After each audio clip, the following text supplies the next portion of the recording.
President Obama arrived in France Friday to a raucous welcome on day 3 of a week-long trip to Europe.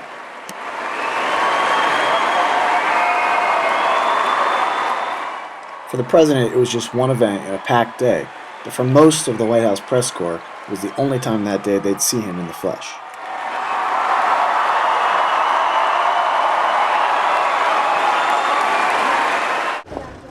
A small group of reporters travels with the president, however, virtually everywhere he goes. Friday afternoon, I was up for what is known as pool duty.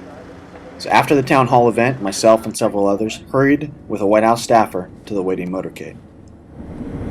Holly's in 10. John, you are in 4. The president was headed for a meeting with German Chancellor Angela Merkel. We were headed with him in helicopters.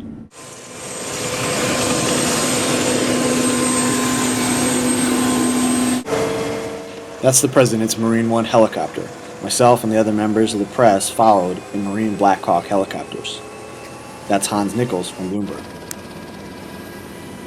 As we took off, I was busy typing on my BlackBerry what's known as a pool report, which gives all the pertinent details about what the president is doing to the White House press corps that can't come along.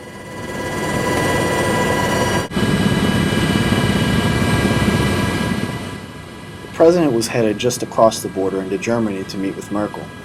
During the 20-minute chopper ride, France's idyllic fields gave way to a mountainous terrain that hid small villages nestled in the foothills.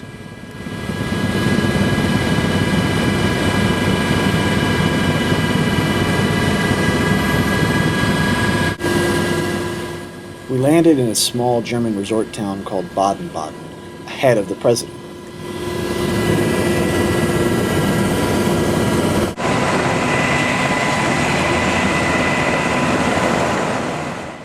Under heavy security, we hurried to set up to observe the president's helicopter land.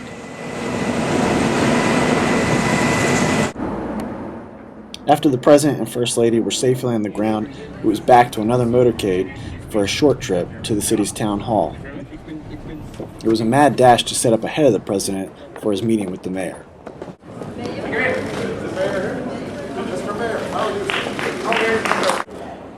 The day's most unscripted moment came when the mayor surprised Merkel and Obama with an unscripted speech. After the Obama signed the town log, we dashed upstairs for what's known as a pool spray, which is basically just 10 to 20 seconds where photographers can take pictures of the two leaders. Moments later, we were moving again back downstairs to set up for a press conference with the two leaders. At the press conference, I asked about global trade imbalances. Your file? You excited about that? After the press conference, we followed the president to a local hotel for an hour break before he attended a dinner of NATO leaders.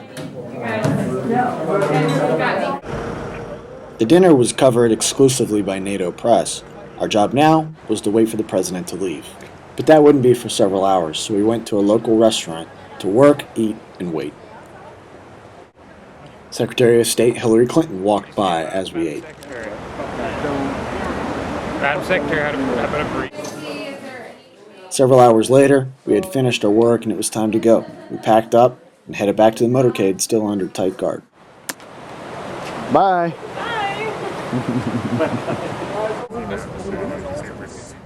After figuring out how to get to the motorcade, we waited for another hour as leaders inside the building debated who would be the next NATO Secretary General.